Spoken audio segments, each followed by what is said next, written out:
Bom dia ou boa tarde, pessoal. Então, é a primeira aula que estou gravando para vocês, a aula de proteinúria. Alguns de vocês já tiveram essa aula, para quem teve vai ser uma possibilidade de rever os assuntos, que é um assunto simples de qualquer maneira, e para os outros eu espero que seja útil, né? Uma visão inicial, uma visão geral, depois eu vou combinar com vocês a forma de estudar isso, de ter o retorno nisso. Vamos fazer uma coisa tipo um seminário, né? Que essa aula não é tanto uma aula, é mais um seminário. Então eu vou passar para vocês alguns conceitos iniciais sobre proteinúria.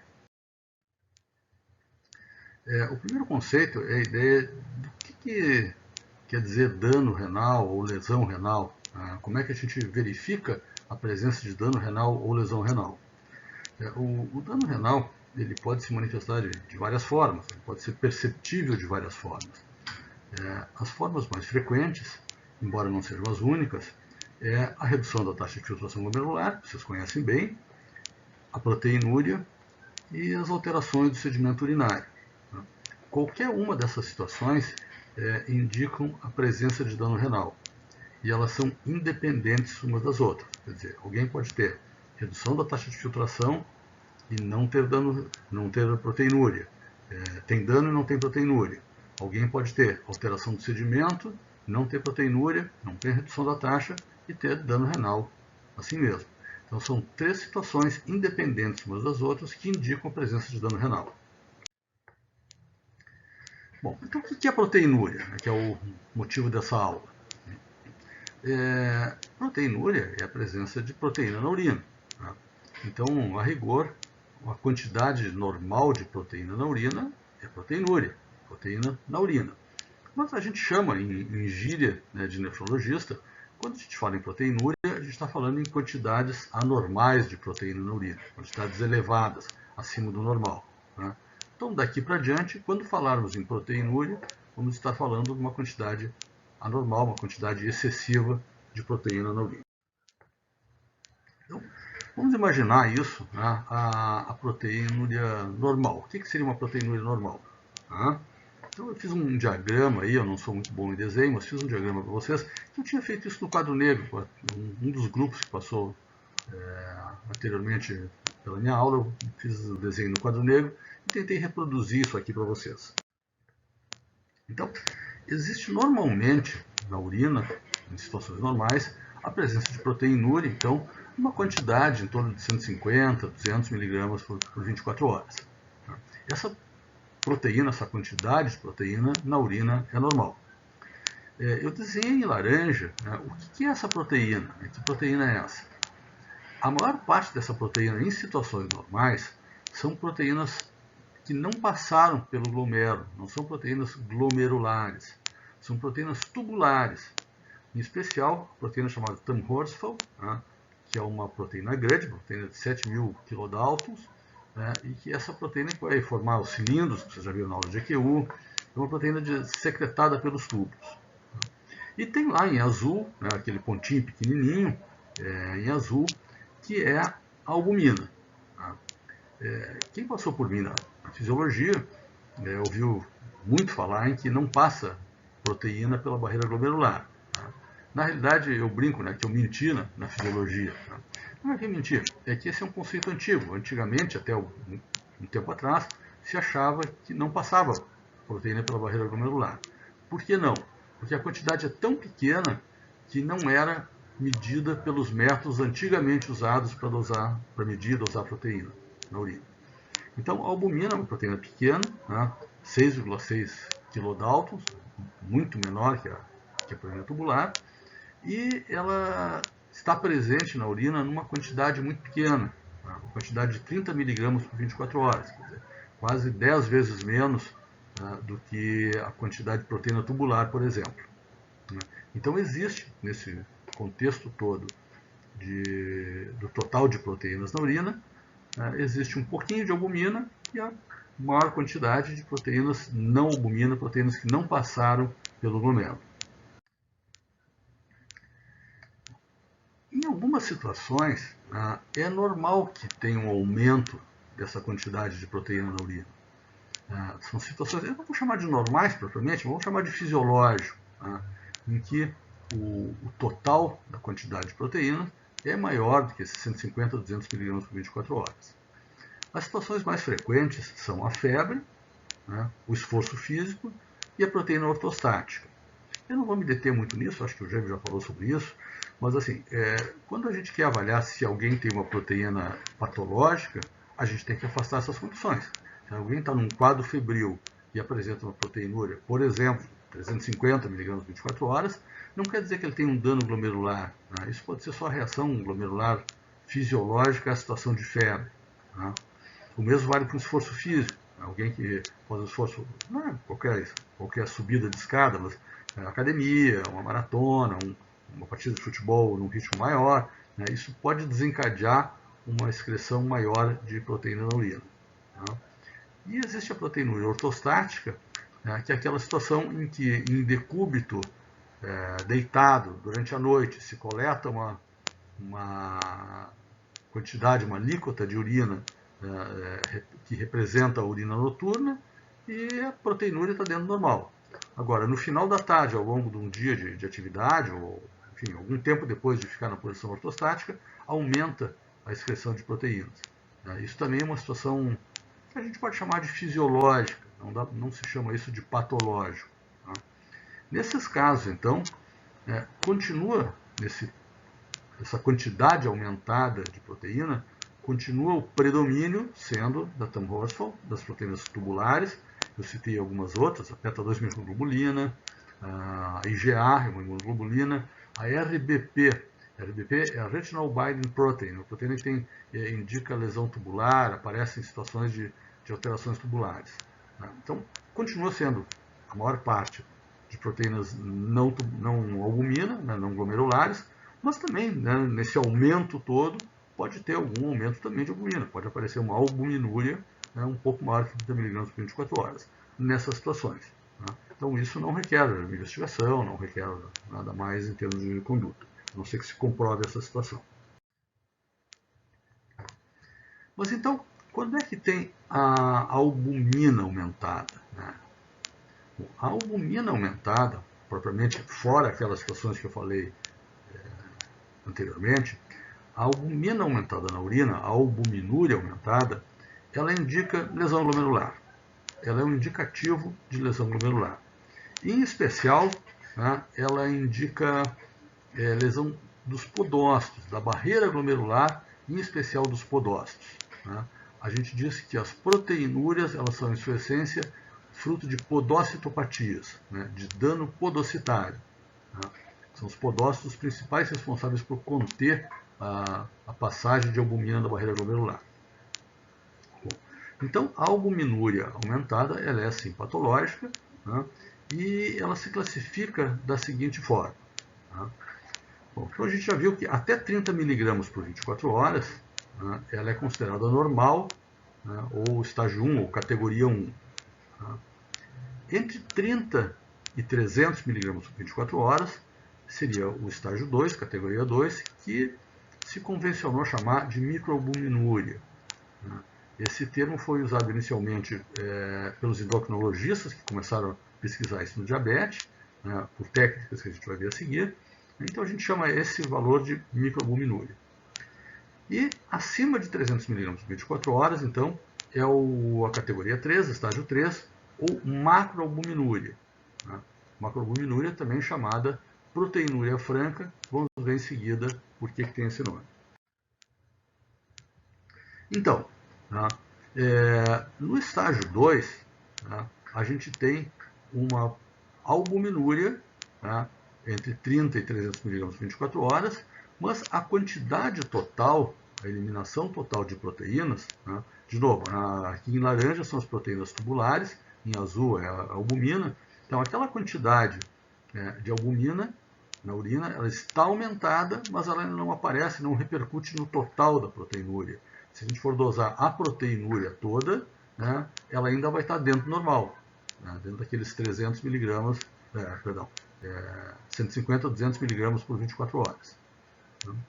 E no estágio 3, então, né, a quantidade de albumina na urina, portanto, a albuminúria em 24 horas, ela é tão grande, né, que ela excede aquele patamar da proteinúria. Então, ela fica maior que a proteinúria normal. Por isso, essa albuminúria nesse patamar é chamada então de macroalbuminúria ou proteinúria franca. Microalbuminúria e macroalbuminúria não se referem a uma albumina pequena e uma albumina grande. Não é isso. São quantidades de albumina. A microalbuminúria é uma quantidade de albumina anormal, mas pequena, e macroalbuminúria é uma quantidade de albumina anormal grande a ponto de já excede o limiar de dosagem da proteinúria total.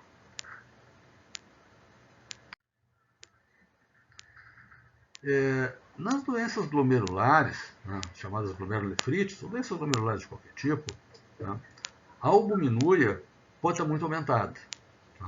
E nesses casos, então, a proteinúria total também vai estar muito aumentada. Então, nesse caso, a proteinúria total ela é reflexo da albuminúria.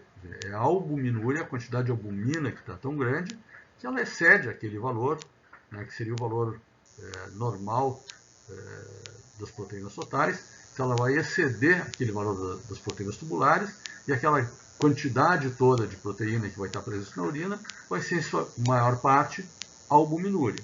Então, nesse desenho, a albuminúria, coloquei um valor arbitrário aqui, maior que 500 miligramas, maior que 1 grama por 24 horas, ele excede aquele valor das proteínas tubulares, etc., que era menor que 150 miligramas por 24 horas. Então, nesses casos, a proteinúria ela é, em sua maior parte, de albuminúria, contrário da situação normal, e excede, então, aquele valor normal da proteinúria também. Quando a gente tem uma lesão mais severa da barreira glomerular, a albumina começa a passar em quantidades muito grandes. Então, a albuminúria cresce, a proteinúria total cresce em função da albumina, e quando chega a um determinado valor, o valor que se especificou, que é o valor de 13,5 gramas por 24 horas, repito, 3,5 gramas por 24 horas, passa a se chamar proteinúria nefrótica. Proteinúria nefrótica. Por quê? Porque essa quantidade de proteína perdida na urina tem uma repercussão clínica que vai provocar, vai desencadear a síndrome nefrótica, que é um conjunto de sinais e sintomas clínicos decorrentes dessa grande eliminação de proteína na urina. Quer dizer, a quantidade de proteína perdida na urina passa a ser tão grande que desenvolve hipoalbuminemia, edema, anasarca e uma série de consequências clínicas laboratoriais. Bom, nesses casos, então, que representa a consequência de um dano severo da barreira glomerular, a gente diz que a proteinúria é não seletiva. Quer dizer, embora em sua maioria ela seja albumina, esse desenho mostra então uma albumina enorme, uma quantidade muito grande, mais de 3,5 gramas por 24 horas, a barreira, o desarranjo glomerular e do néfron é tanto que também acaba tendo uma passagem de outras proteínas também. Então, a proteinúria total é muito grande, a albuminúria é muito grande, mas também acaba tendo um aumento das outras proteinúrias, que o dano é tão grande que arrebentou a cerca, vai tudo de arrasto. Então, na proteína nefrótica tem essa característica. A gente usa em clínica alguns termos que não são exatamente perfeitos, não são bem definidos.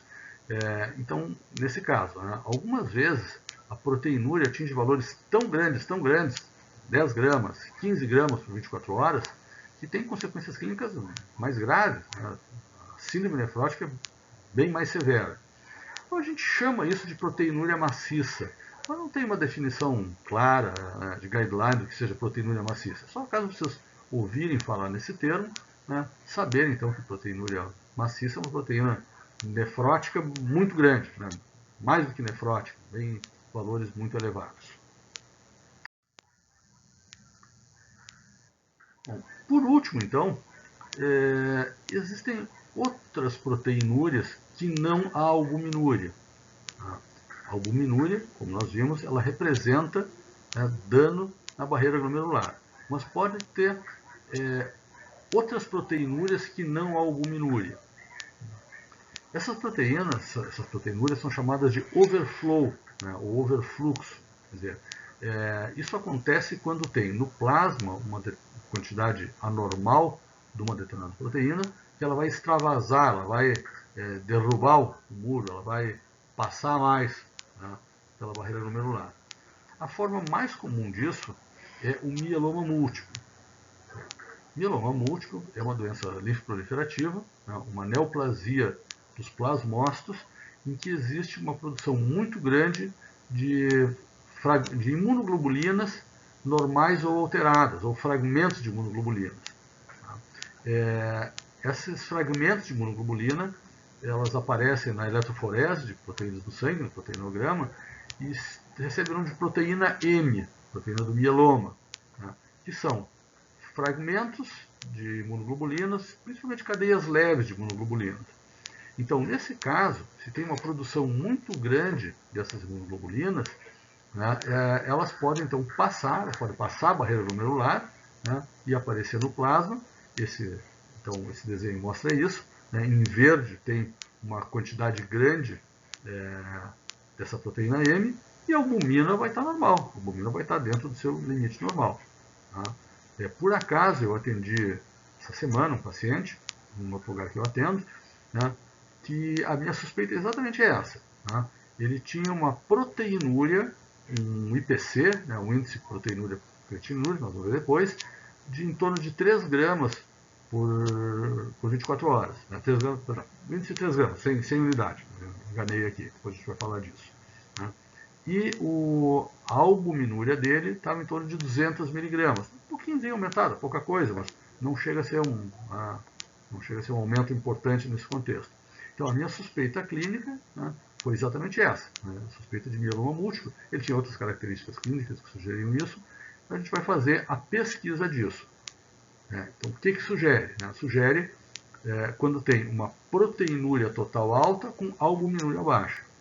O diagnóstico de certeza, então, vai ser pela pesquisa de proteína M no plasma, e na urina, né, vai aparecer uma proteína chamada proteína de Bence-Jones, e um teste mais específico para isso é a eletroforese de proteínas urinárias. A gente vai detectar, né, na urina as cadeias leves ou fragmentos de cadeias de imunoglobulina. Com isso se faz o diagnóstico. Então isso não indica dano glomerular, né? Isso indica outra coisa. Isso indica, né, um overflow, né, um vazamento de uma quantidade excessiva de uma proteína normal que tem no plasma. Tem outras proteínas também, outras proteinúrias, mas são bem mais raras. Tá? Existem situações de proteinúrias tubulares, em que o excesso de proteína é de proteína tubular. Tá? De novo, nesses casos a albuminúria vai estar dentro do normal e vai ter uma outra proteína que vai estar em excesso. Não é uma proteína vinda do plasma, como no caso do mieloma, mas é uma proteína tubular, que vai aparecer em algumas situações raras de lesões tubulares. Tá? De novo, aquelas que eu falei, beta-2 microglobulina, beta-1 microglobulina, a RBP, que é a Retinol Binding Protein, né, que indicam algumas situações muito específicas de dano tubular. Por exemplo, intoxicação por ouro. Tá? Algumas situações mais raras assim, que podem indicar isso aí. Tá? Não vou aumentar muito nisso, são situações bem mais raras. Bom, então, nós vamos fazer um seminário, eu vou marcar com vocês, né, o seminário na semana que vem, nos próximos dias, né, em que a gente vai conversar sobre isso. Né? Vamos tentar fazer isso online, né, em live. E o que eu quero que vocês levem para o seminário? Né? Primeiro, perceber que em todas as situações que eu apresentei nesses slides, tá, a proteinúria e a albuminúria são medidas em gramas, no caso da proteinúria, ou miligramas, tá, no caso da albuminúria, ou também da proteinúria, gramas ou miligramas por 24 horas. Por 24 horas. Essa é uma questão muito importante. Isso é o que a gente quer que vocês entendam esse processo. Todas as medidas que eu apresentei foram gramas por 24 horas ou miligramas por 24 horas. Então, para o seminário, né, eu quero que vocês pesquisem, estudem, nos livros, no Arts, enfim, onde vocês quiserem, né, como é que é o processo de medida da albuminúria e da proteinúria.